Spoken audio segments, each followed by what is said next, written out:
Abramos a palavra do Senhor no Evangelho segundo Marcos. Marcos, capítulo de número 12, a partir do verso 35. Vamos dar continuidade na série de sermões no Evangelho segundo Marcos, intitulado como a centralidade do simples Evangelho. Marcos, capítulo de número 12, a partir do verso 35. Marcos, evangelista e assistente dos apóstolos, sobrinho de Barnabé e companheiro das lutas e aflições.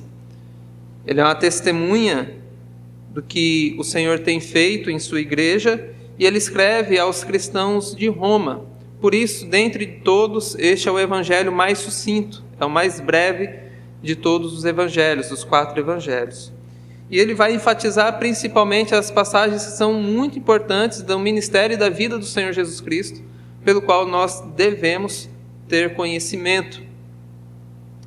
E nós chegamos aqui na última semana, antes a morte de Cristo, e assim nos diz a palavra do Senhor. Marcos, capítulo de número 12, a partir do verso 35.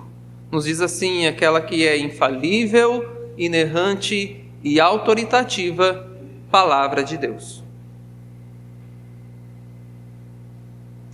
Jesus, ensinando no templo, perguntou: como dizem os escribas que o Cristo é filho de Davi? O próprio Davi falou pelo Espírito Santo. Disse o Senhor ao meu Senhor: assenta-se à minha direita, até que eu ponha os seus inimigos debaixo dos seus pés. O próprio Davi chama o Cristo de Senhor. Então, como ele pode ser filho de Davi? E a grande multidão o ouvia com prazer. E, ao ensinar, Jesus dizia: cuidado com os escribas, que gostam de andar com vestes talares e dar saudações nas praças. Buscam as primeiras cadeiras nas sinagogas e os primeiros lugares nos banquetes. Devoram a casa das viúvas e, para justificar, fazem longas orações. Estes sofrerão juízo muito mais severo. Sentado diante da caixa de ofertas, Jesus observava como o povo lançava ali o dinheiro. Ora, muitos ricos depositavam grandes quantias. Vindo, porém, uma viúva pobre, lançou 2 pequenas moedas, correspondentes a 1 quadrante. E chamando os seus discípulos, Jesus disse: em verdade lhes digo, que esta viúva pobre lançou na caixa de ofertas mais do que todos os ofertantes, porque todos eles deram daquilo que lhe sobrava. Ela, porém, da sua pobreza, deu tudo o que possuía, todo o seu sustento. Amém. Oremos, meus irmãos. Bendito Deus e amado Pai, quão glorioso é o Senhor, quão poderosa é a Tua palavra, e nós rogamos nesse momento, para que o Senhor leve cativo o nosso pensamento, que o Senhor ilumine o nosso entendimento para que possamos provar e ver que o Senhor é bom e que grandes coisas o Senhor tem feito em nosso favor. Nos ajude a nos mantermos concentrados na Tua palavra, que a Tua voz venha de encontro com as nossas necessidades. Em nome de Cristo, nosso eterno Salvador, que nós oramos. Amém. Jesus, filho de Davi. Este é o título da mensagem dessa noite. Jesus, filho de Davi. E este é um ensino que o Senhor Jesus vai oferecer aqui tanto para as multidões, que está ali naquela grande semana da Páscoa em Israel, que ele está ensinando no templo.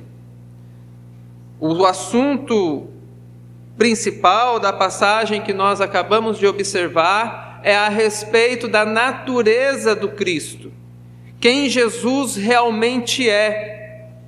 E ele vai ensinar que o Cristo, o Messias prometido, ele é muito mais do que um homem.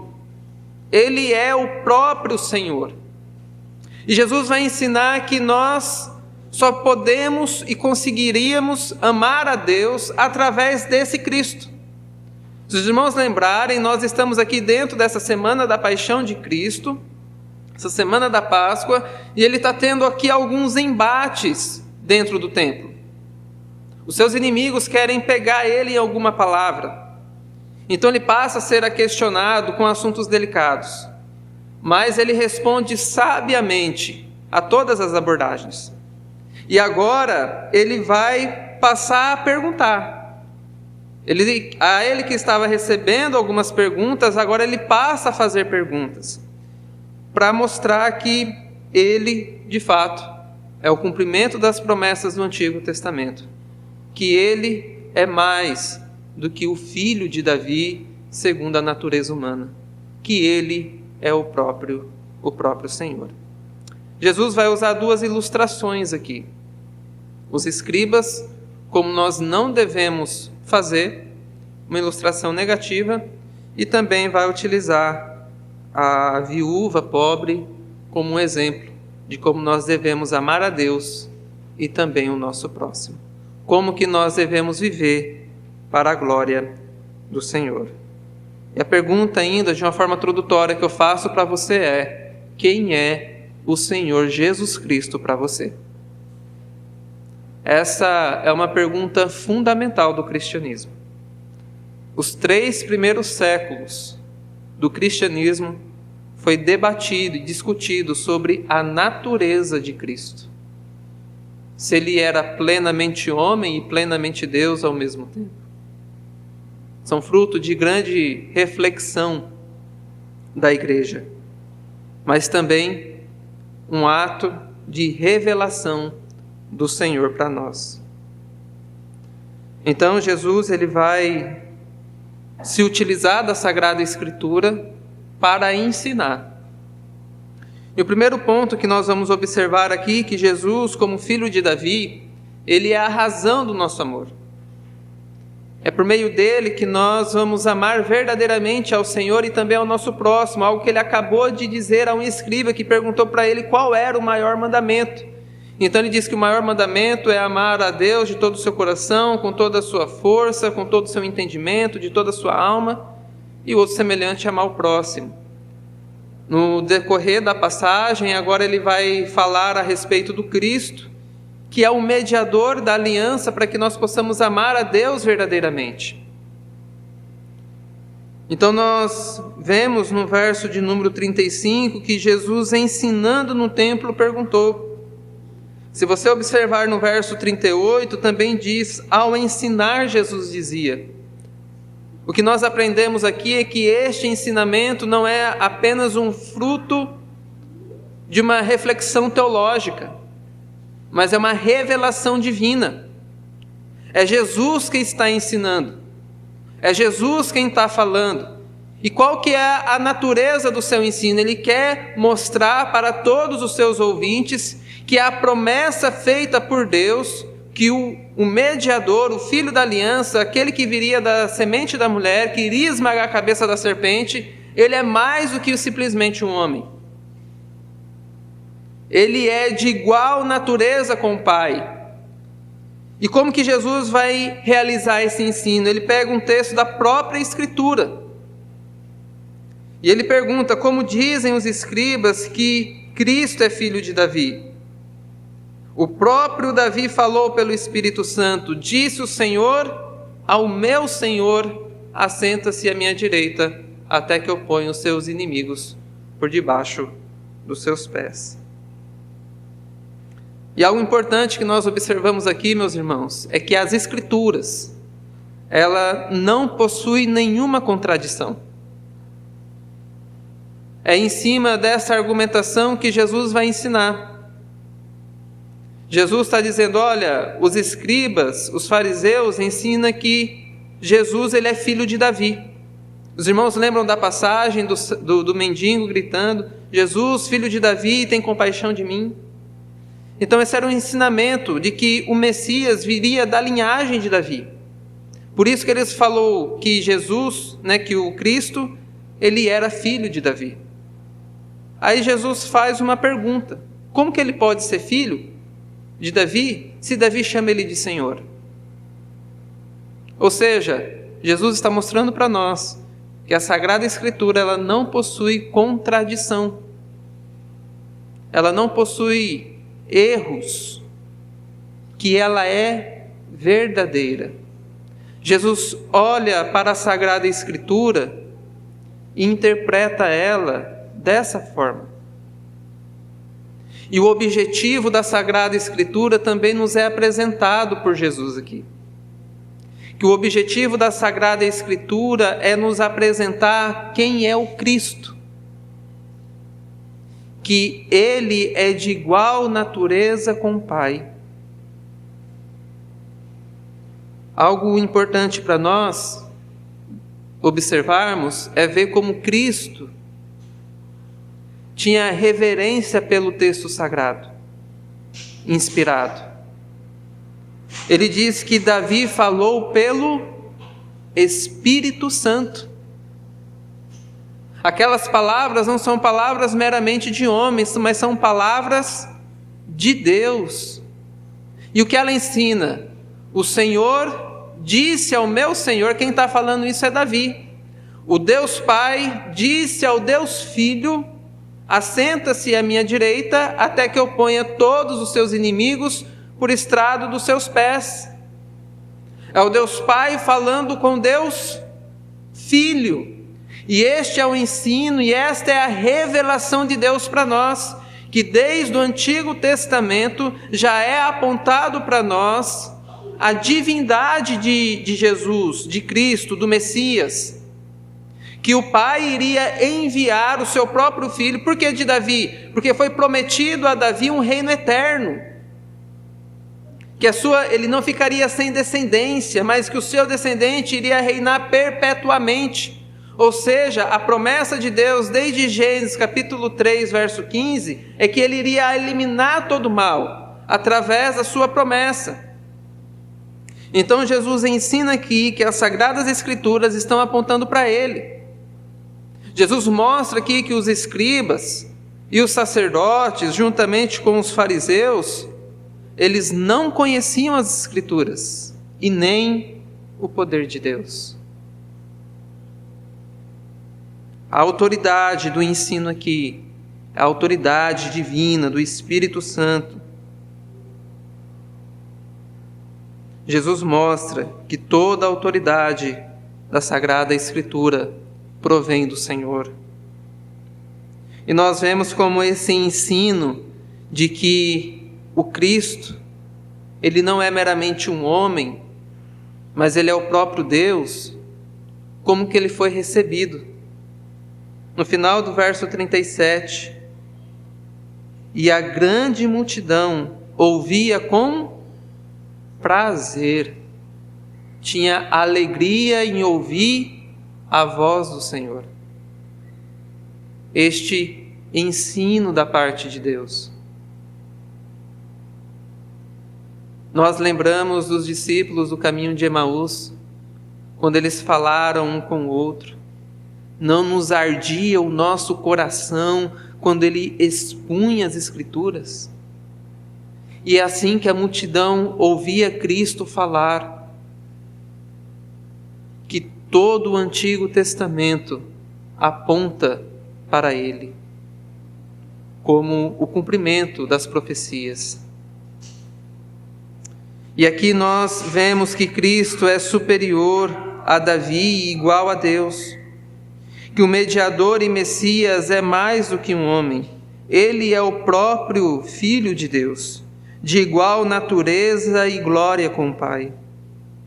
Embora os líderes de Israel buscassem destruir a Jesus, ele é quem vai reinar e dominar sobre todos eles.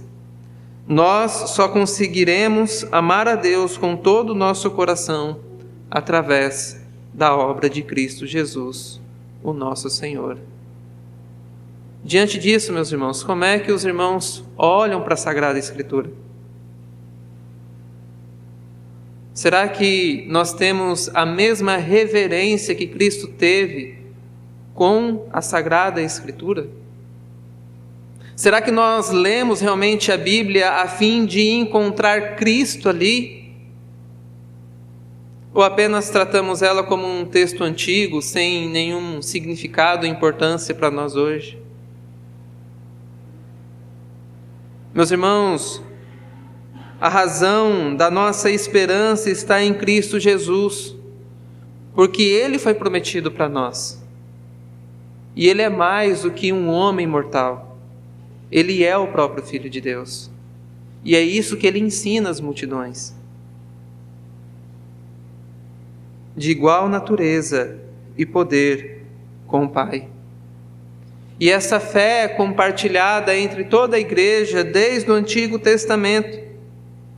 Então Jesus ele vai mostrar que o Cristo, o Messias prometido, que é igual a Deus, ele vai apontar para nós agora como o rei que ele é, como profeta que nos ensina a palavra do Senhor, como nosso verdadeiro sumo sacerdote. Ele vai nos ensinar agora como que nós devemos viver. E para isso ele vai usar as duas ilustrações que está por vir. A primeira de uma forma negativa, o que nós não devemos fazer. Nós não devemos imitar os escribas que está contido aí. Por quê? Porque eles buscam glória para si mesmo. Então, o segundo ponto da mensagem dessa noite é a forma errada de amar. E Jesus ensina agora com um exemplo negativo no verso 38. Ele diz: cuidado com os escribas, acautelai-vos, guardai-vos. Ou seja, não façam como os escribas. E o que eles fazem? Eles são movidos pela sua vontade. Veja só, que eles gostam de andar com vestes talares e das saudações nas praças. Qual que é o comportamento do escriba? Ele gosta de chamar a atenção, de ser reconhecido. Ele é movido por esse desejo. Então, eles são movidos pela opinião popular e por aquilo que os homens vão achar deles. Eles vestem talares, é uma palavra bonita, né? Veste talar, mas é um vestimento diferenciado. Por exemplo, quando a pessoa vai numa cerimônia importante, numa cerimônia de casamento, ela coloca uma roupa muito chique, bonito, né? Para as pessoas verem, falar, olha que bonito. Então, veste talar é nesse sentido, eles alargavam a barra dos seus vestidos, colocavam os seus filactérios, para que as pessoas olhassem para eles e admirassem. Então eles buscavam chamar a atenção dos outros, eles buscavam glória para eles mesmos. Gostavam de saudação da praça que é uma forma de ser reconhecido publicamente.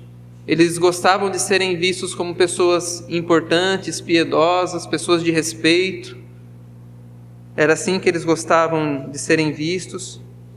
Gostavam também das primeiras cadeiras das sinagogas, diz aí.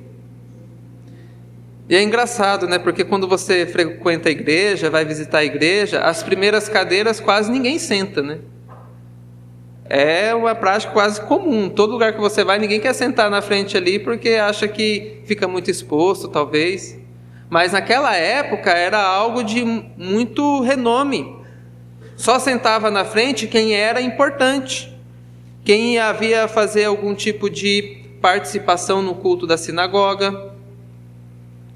Um exemplo disso é quando a gente está numa cerimônia e algo assim, você vê pessoas sentadas lá na frente. O que quer dizer? São pessoas importantes, são pessoas que estão ali e que gozam, né, do reconhecimento público. Eles gostavam então das primeiras cadeiras, porque ali é que sentavam as pessoas que eram reconhecidas. E eles também gostavam das principais cadeiras dos eventos, nos diz aí dos banquetes. Isso é algo também interessante de observar, que Dificilmente as pessoas gostam de sentar mais ao fundo que querem serem reconhecidas. Porque sentar no fundo muitas vezes não é um local muito bom. Não sei se você já viajou de ônibus e sentou lá no último banco do lado do banheiro. É gente entrando e saindo a todo tempo. Quando você vai numa festa de casamento, se você fica sentado perto da entrada ou da saída, é uma movimentação de pessoas muito grande. Então ali nunca é um local de destaque. Às vezes é o local menos preferido. O local bom é aquele que está perto do anfitrião, porque as melhores comidas vai ser servido lá primeiro. Então são pessoas que têm mais afinidade com o anfitrião, então são pessoas mais queridas. Então normalmente é isso que a imagem passa. Por isso que eles gostavam dos primeiros assentos, de estarem ali na frente, porque eles eram movidos pela opinião popular. Eles se preocupavam com o que as pessoas iriam pensar sobre eles. Então eles eram movidos por esse sentimento. E Jesus está falando assim: toma cuidado com isso. Guardem o coração de vocês para que vocês não caiam nessas mesmas práticas. Que vocês não busquem o louvor dos homens a todo custo. Só que eles fazem algo aqui terrível também. Eles devoram as casas das viúvas. E a viúva, dentro desse contexto, era alguém que não tinha ninguém por ela. Era alguém que precisava da misericórdia e da compaixão dos outros para que pudesse ter uma vida digna. E eles aproveitavam dessas pessoas que eram mais fragilizadas. Eles devoravam as suas casas. Eles tiravam proveito de quem precisava. E eles não eram nada diferente daqueles que cobravam os impostos. Só que as Escrituras também nos apontam para o fim deles. Vai dizer na parte final do verso 40, que eles se justificavam com longas orações, que estes sofrerão juízo muito mais severo.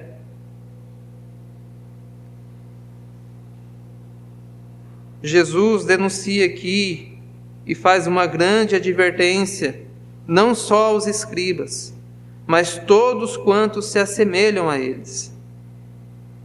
Aqueles que usam o nome de Deus em vão, sofrerão grandes penalidades, o juízo será severo. Por que vai ser mais severo para eles? Porque, tendo conhecimento de Deus, não o glorificaram, pelo contrário, usaram o nome de Deus em vão. Eles se justificavam fazendo orações. E veja se não é isso que muitas teologias atuais e contemporâneas apresentam para a gente. Vende tudo o que você tem, coloca aí na igreja, que Deus vai dar 10 vezes mais para você. E vamos usar até a passagem que está por vir aqui. Veja o caso da viúva pobre, ela deu tudo. E ela foi louvada por Deus, então você tem que dar tudo também. E gente que vende apartamento, vende casa, vende tudo para colocar dentro dessas igrejas que pregam esse tipo de doutrina. A Bíblia diz que vai haver juízo severo, muito mais severo para esses que brincam e zombam com o nome de Deus. As pessoas acham que isso é brincadeira. E não é. Os olhos do Senhor estão atentos em todos os locais. As pessoas acham que hoje a igreja virou comércio, barganha, usa o nome de Deus em vão. Talvez você diga: é verdade, pastor, é isso mesmo. Tem um monte de igreja errado por aí, que cobra e exige e faz coisas realmente abomináveis. Assim como esses escribas. Só que os escribas também eles eram movidos por algo que talvez você também seja, que é buscar o louvor dos homens e está preocupado com aquilo que os outros vão pensar de você. Eles eram movidos pelos seus desejos e pelas suas vontades. Por isso nós devemos nos acautelar, tomar cuidado com isso. É muito fácil você olhar pela essa multidão de igreja que tem por aí e falar que está tudo errado. Isso é fácil. Difícil é olhar para o nosso coração e ver onde é que nós estamos pecando contra o Senhor. Se realmente nós temos o cuidado de não agir movidos inteiramente pelo apoio popular. Então, após mostrar esse exemplo negativo de que nós não devemos viver assim, Jesus vai mostrar um exemplo positivo. Só que até aqui ele estava ensinando para as multidões. Ao falar do exemplo positivo da viúva pobre, dessa mesma, talvez que foi abusada por aquele sistema religioso, ele vai chamar aos seus discípulos. Se os irmãos observarem, no verso de número 43, ele diz, e chamando os seus discípulos, Jesus disse. Ou seja, o seu ensino a respeito da sua divindade, ele faz para todo mundo. O seu ensino para que venham tomarem cuidado com o ensino dos escribas, com o comportamento deles, ele faz para todo mundo. Mas existe um ensino que é especial para os seus discípulos. O Salmo de número 25 diz que a intimidade do Senhor era para aqueles que o temem. E Jesus vai revelar para os seus discípulos como eles devem viver. O verdadeiro amor para com Deus e também com o próximo. Então, no verso 41, Jesus está sentado diante da caixa de ofertas. Talvez na sua Bíblia esteja gasofilácio, que é o depósito onde coloca as ofertas. E Jesus observava como o povo lançava ali o dinheiro. Ora, muitos ricos depositavam grandes quantias.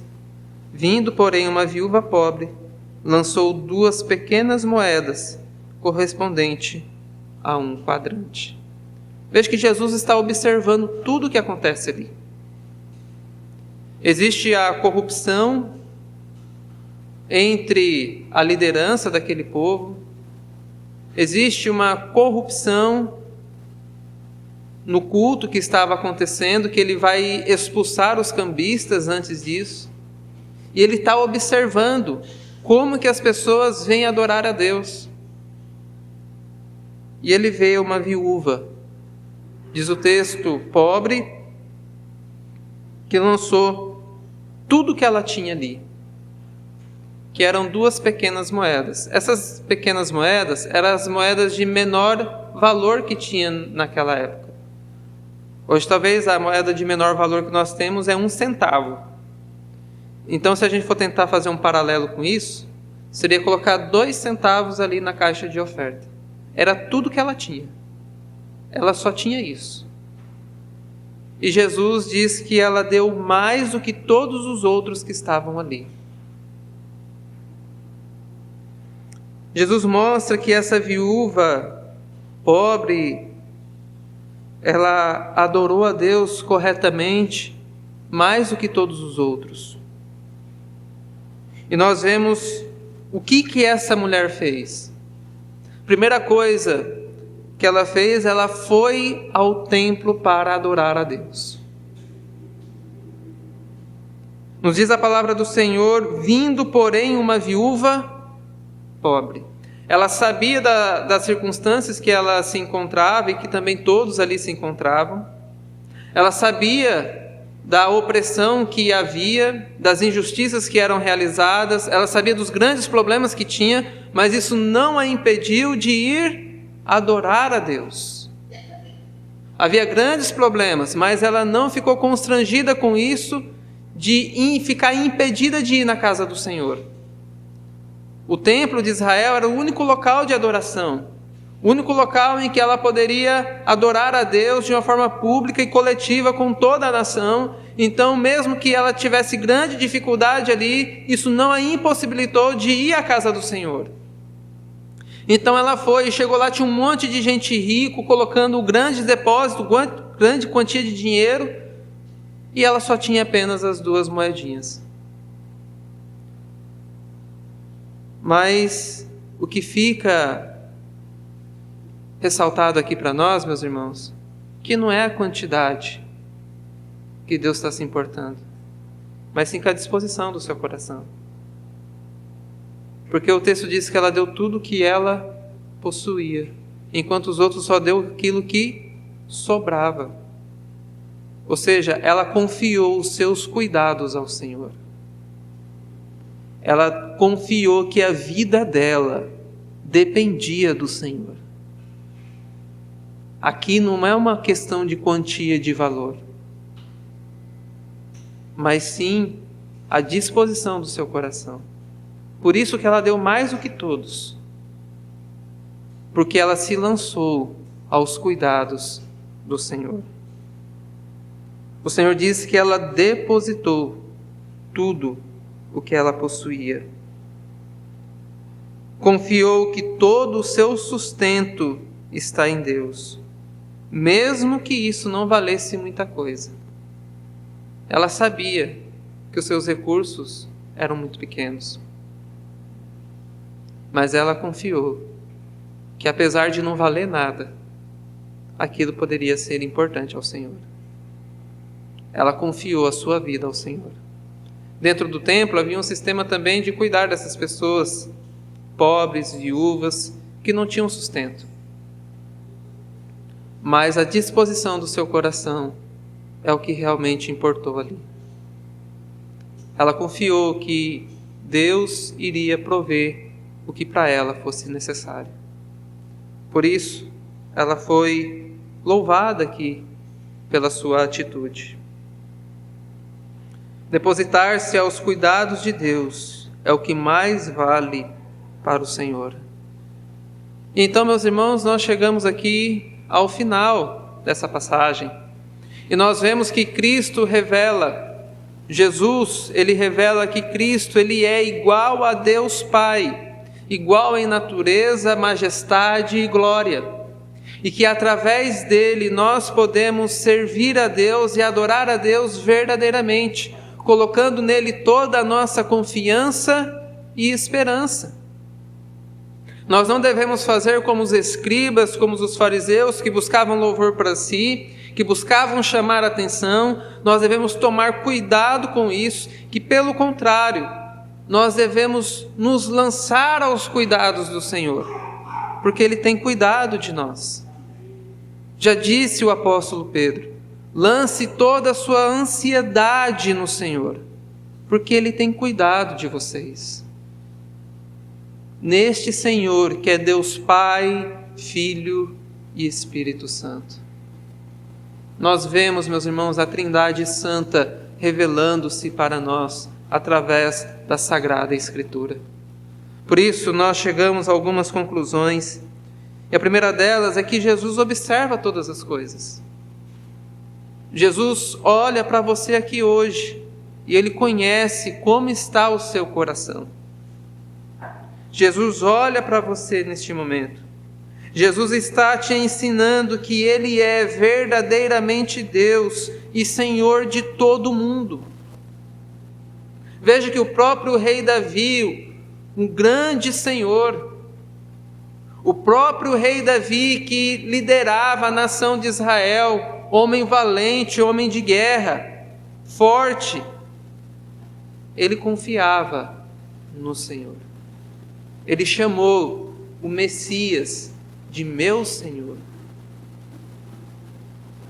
Então, meus irmãos, que nessa noite nós sejamos encorajados a nos lançar aos cuidados de Deus. Nós precisamos parar de buscar a aprovação humana para buscar a aprovação divina. Que nós possamos escutar do Senhor: servo bom e fiel, que essas sejam as palavras que nós venhamos ouvir do nosso bom Mestre. Porque foste fiel no pouco, também colocarei no muito. Que nós possamos ouvir as palavras do Senhor, como Ele disse ao servo Jó: viste meu servo Jó, homem íntegro, fiel, que se desvia do mal. Que nós venhamos nos preocupar mais com aquilo que o Senhor pensa de nós, do que o que os outros vão pensar de nós. Que nós não sejamos movidos pela aprovação humana, mas sim pela aprovação divina. Reconhecendo que Cristo é verdadeiro Deus, igual ao Pai, e que Ele reina sobre todas as nações, e que nada foge do seu consolo, do seu conselho e da sua vontade. A conclusão final, então, meus irmãos, é que nós devemos considerar qual é a nossa relação com o Senhor Jesus. Será que de fato nós olhamos para Jesus como um verdadeiro Deus?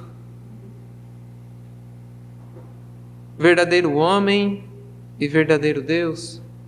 Como se a nossa vida dependesse dos cuidados dele? Essa é a pergunta, meus irmãos, que nós devemos responder nessa noite. Que nós venhamos olhar para Cristo e nos lançar nos seus cuidados, porque Ele realmente tem cuidado de nós. Ele te observa a cada segundo e momento da sua vida. Ele sabe do que você realmente necessita. E é por isso que Ele se encarnou, se humilhou, morreu no nosso lugar, mas ao terceiro dia ressuscitou e hoje vive e reina para sempre. E louvado seja o nosso Deus, porque Ele nos oferece uma completa e real salvação em Cristo Jesus. Que nós venhamos bendizer o nosso Deus e Pai, através de Cristo Jesus, o nosso Senhor. Que venhamos ter uma relação íntima com a Palavra de Deus, entendendo que não há contradição lógica nela, entendendo que ela é a voz do Espírito Santo falando ao nosso coração, que o próprio Senhor Jesus Cristo usou a Sagrada Escritura para ensinar. Que nós venhamos observar a lei do Senhor, a palavra do Senhor e guardá-la no nosso coração, para que a nossa confiança, a nossa esperança venha estar tão somente no Senhor. Qual é o seu problema hoje? Cristo pode solucionar. Coloque a sua confiança, sua esperança nele. Como fez aquela pobre viúva. Lance-se aos pés do Senhor, aos braços do Senhor, porque Ele tem cuidado de todos nós. Amém?